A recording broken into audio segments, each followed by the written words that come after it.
Hi everyone, welcomes to Evan vlogs with Anu channel. So ಇವತ್ತು ನಾವು ಚಟ್ನಿನ ಯಾವ ರೀತಿ ಪ್ರಿಪೇರ್ ಮಾಡಬೇಕು ಅಂತ ನೋಡ್ತಾ ಇದ್ದೀವಿ. ಸೊ ಅದಕ್ಕೆ ಅಕ್ಕಿ ಹಿಟ್ಟು ಮತ್ತು ಕಡಲೆ ಹಿಟ್ಟು ಎರಡನ್ನೂ ಜರಡಿ ಮಾಡಿ ಇಟ್ಕೊಂಡಿರೋವಂಥ ಹಸಿಟ್ಟಿದು. ಸೊ ಈ ಹಸಿಟ್ಟಿಗೆ ಕೆಲವೊಂದು ಮಸಾಲೆಗಳನ್ನ ಹಾಕಬೇಕಾಗುತ್ತೆ. ಸೊ ಅದು ಯಾವುದ್ಯಾವುದಂದರೆ ವೈಟ್ ಎಳ್ಳು, ಚಿಲ್ಲಿ ಪೌಡರು, ಸಾಲ್ಟು, ಅರಿಶಿನ ಪುಡಿ, ಸ್ವಲ್ಪ ಪೆಪ್ಪರ್ ಯೂಸ್ ಮಾಡಿದ್ದೀವಿ ಮತ್ತು ಜೀರಿಗೆ ಪುಡಿ, ಸ್ವಲ್ಪ ಅಜ್ವಾಯಿನ ಪುಡಿ ಇದ್ದರು, ಓಕೆ, ಕಾಳುಗಳು. ಸೊ ಅದಷ್ಟನ್ನು ಕೂಡ ಮಿಕ್ಸ್ ಮಾಡಿದ್ದೀವಿ ಇಲ್ಲಿ. ಸೊ ಅದನ್ನು ನೀಟಾಗಿ ಹಸಿಟ್ಟು ಜೊತೆಗೆ ಹೊಂದ್ಕೊಳ್ಳೋ ಥರ ಮಿಕ್ಸ್ ಮಾಡ್ಕೊಬೇಕು. ಅದ್ರ ಜೊತೆಗೆ ಇಲ್ಲಿ ಪಕ್ಕದಲ್ಲಿ ಎಣ್ಣೆ ಮತ್ತು ತುಪ್ಪನ ಎರಡು ಮಿಕ್ಸ್ ಮಾಡಿ ಬಿಸಿ ಮಾಡಿ ಅದರೊಳಗಡೆಗೆ ಹಾಕಬೇಕು. ಯಾಕಂದರೆ ಅದು ಗಟ್ಟಿ ಆಗಲ್ಲ, ಕ್ರಂಚಿಯಾಗಿ ಬರೋದಕ್ಕೋಸ್ಕರ. ಸೊ ಇದಿಷ್ಟು ಎರಡೂ ಕೂಡ ಹೊಂದ್ಕೊಳ್ಳೋ ರೀತಿಯಲ್ಲಿ ಅದನ್ನು ಕಲಿಸ್ತಾ ಹೋಗಬೇಕು. ಸೊ ಎರಡು ಹೊಂದ್ಕೊಂಡಿದ ನಂತರ ಅದಕ್ಕೆ ಒಂದು ಸ್ವಲ್ಪ ವಾಟರ್ ಹಾಕಿ ಕಲಸಿದ್ರೆ ಸೊ ಹದವಾದ ಹಿಟ್ಟು ಕೂಡ ರೆಡಿ ಆಗುತ್ತೆ. ಸ್ವಲ್ಪ ಹಿಟ್ಟನ್ನು ನೀಟಾಗಿ ನಾದಬೇಕು. ಒಂದು ಸ್ವಲ್ಪ ಹೊತ್ತು, 1-2 ನಿಮಿಷ ಅಥವಾ 1 ನಿಮಿಷ ನೀಟಾಗಿ ನಾದಿದ್ರೆ ಅದು ಒಳ್ಳೆ ಕನ್ಸಿಸ್ಟೆನ್ಸಿ ಬರುತ್ತೆ. ಸೊ ಆವಾಗ ಚಕ್ಲಿ ಶೇಪ್ನ ಬಿಡಬೇಕಾದ್ರೆ ಟೈಟ್ ಕೂಡ ಆಗೋದಿಲ್ಲ. ಸೊ ಹಾಗಾಗಿ ಈ ರೀತಿ ಮಾಡಿಕೊಂಡ್ರೆ ಬೆಸ್ಟ್ ಅಂತ ಅನಿಸುತ್ತೆ.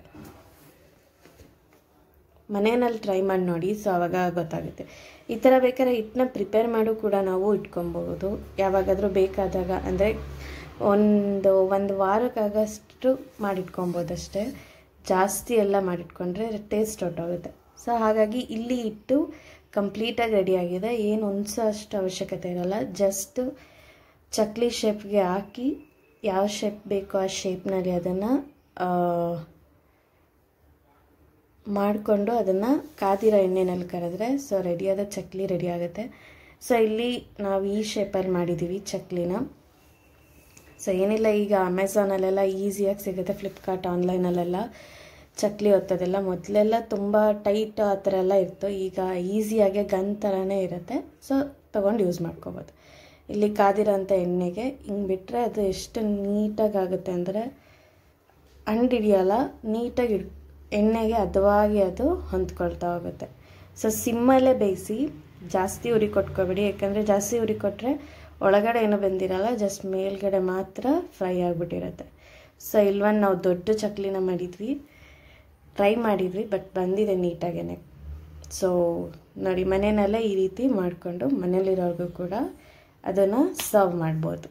ಸೊ ಮನೆಯಲ್ಲೇ ಮಾಡಿದ್ವಿ ಅನ್ನೋದೊಂದು ಖುಷಿ ಇರುತ್ತಲ್ಲ. ಸೊ ಹಾಗಾಗಿ ಸೊ ತುಂಬ ಕ್ವಾಂಟಿಟಿ ಎಲ್ಲ ಮಾಡಬೇಕಾದ್ರೆ ಮನೇಲೇ ಮಾಡಿಕೊಂಡ್ರೆ ಬೆಸ್ಟ್ ಅನಿಸುತ್ತೆ. ಸೊ ಕ್ರಿಸ್ಪಿಯಾಗೂ ಇತ್ತು, ಚೆನ್ನಾಗೂ ಇದೆ ಟೇಸ್ಟ್. ಸೊ ಇದನ್ನು ಮನೆಯಲ್ಲಿ ಮಾಡಿಕೊಂಡು ನಿಮ್ಮ ಫ್ರೆಂಡ್ಸ್ಗೂ ಫ್ಯಾಮಿಲಿಗೂ ಕೂಡ ಸರ್ವ್ ಮಾಡಿ. ಸೊ ಇನ್ನು ನೆಕ್ಸ್ಟ್ ವಿಡಿಯೋದೊಂದಿಗೆ ನಾನು ನಿಮ್ಮ ಜೊತೆ ಸಿಗ್ತೀನಿ. So thank you everyone, thank you for watching. Please share and subscribe to my channel. God bless you all. Stay tuned.